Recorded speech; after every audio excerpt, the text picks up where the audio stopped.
Hey, Spencer Sutton here with Evernest, and today I'm going to answer the question, how much should I rent my home for? This is a great question, and really ultimately the first question you should answer before you do anything else. It's going to be before you market the property or you get a lease signed, anything. The very first thing is understanding the market rate for your property. So I'm going to give you some encouragement, and then I'm going to give you a few ways that you can do this. Now, the encouragement to you as a homeowner is to be as objective as possible, right? So I'm going to give you some ways to be objective, but ultimately I know that a lot of homeowners are emotionally attached to their properties, and that's okay.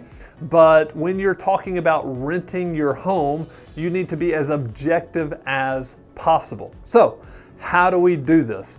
Well, I'm going to give you some tips that you can walk through to figure out exactly how you should rent your home. And the first one I would say, number one, is I got my whiteboard here. I'm going to write them up there. Number one is I would really do some kind of what we call boots on the ground research. So this is talking to neighbors. This could be driving the neighborhoods looking for rent signs.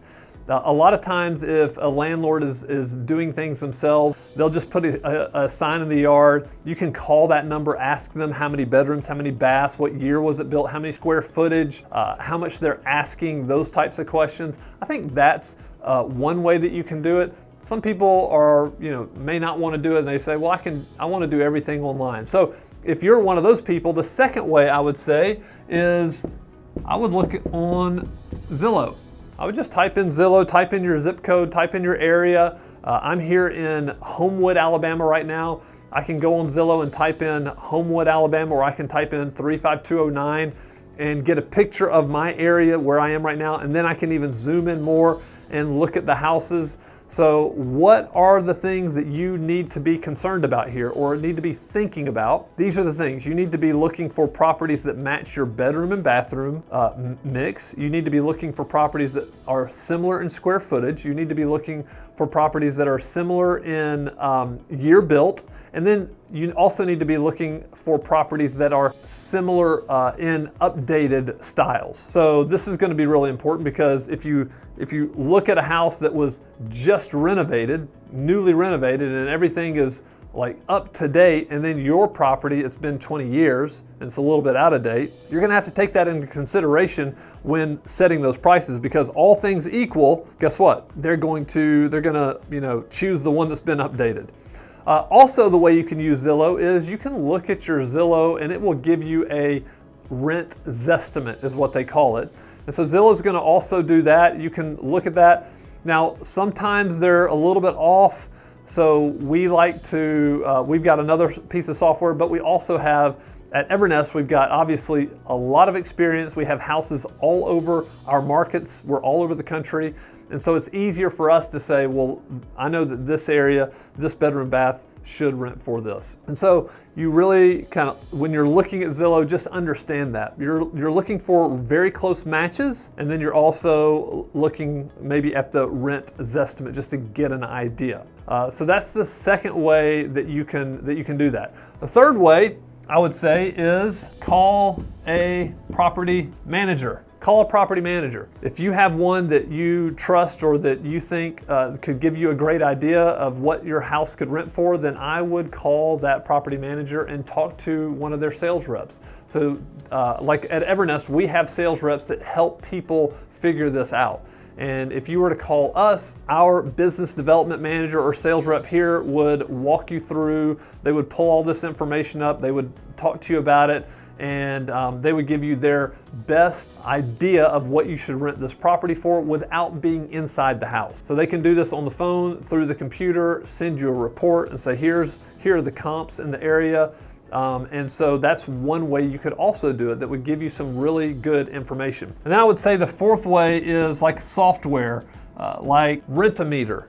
And this is just a software. You can go to rentameter.com and look at it, and it's going to show you type in the address and all that and give them your email and those types of things, and they're going to give you something similar to the rent zestimate. They're going to give you an estimate also for what you can rent that property for. We use a different software at Evernest, but it's the same type of idea. So those are great ways that you can determine what is my market rate. Like what should I rent my home for? Now, here are some other things to consider.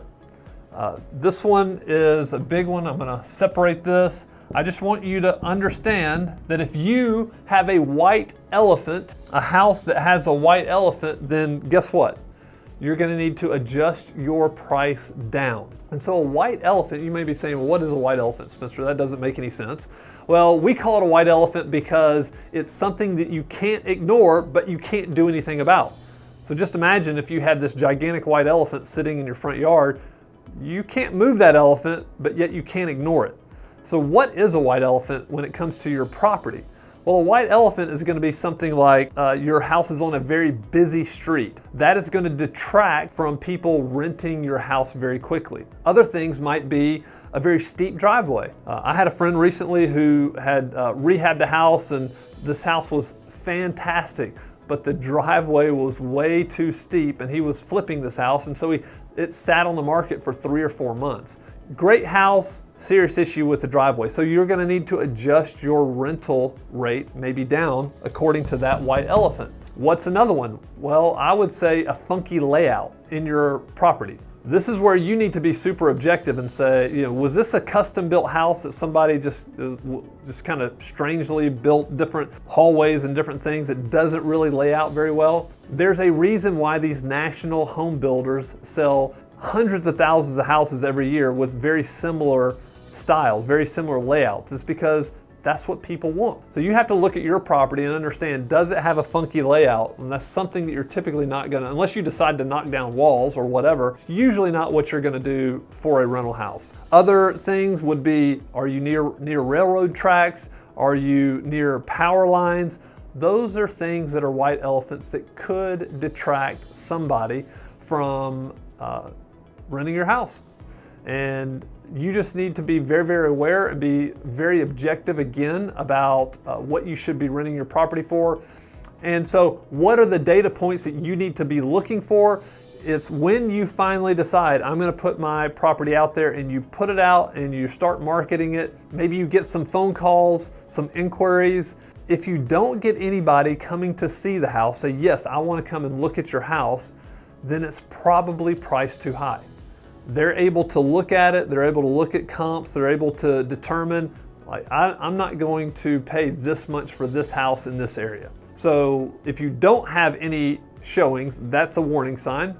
Now, if you have showings but nobody fills out an application, that's a different type of warning sign. That means there's something going on inside the house that you may need to address. What I would do is I would ask for feedback. If you're out there showing your property and somebody says, you know what, and you ask them, are you going to fill out an application? And they say no, I would ask them why. Is there something wrong with the property? Is there something you notice that could be dealt with, could be fixed? If your house stinks, or maybe you have scratches all over walls, maybe your walls aren't nice and painted. What if your carpet is all worn down and messed up? These are things that are going to cause somebody to pass by your property. So think about those. These are just some different metrics you can look at. Am I getting any showings? Am I getting any applications? Because if you're not, that's going to tell you something and signal something that you probably need to do with your price.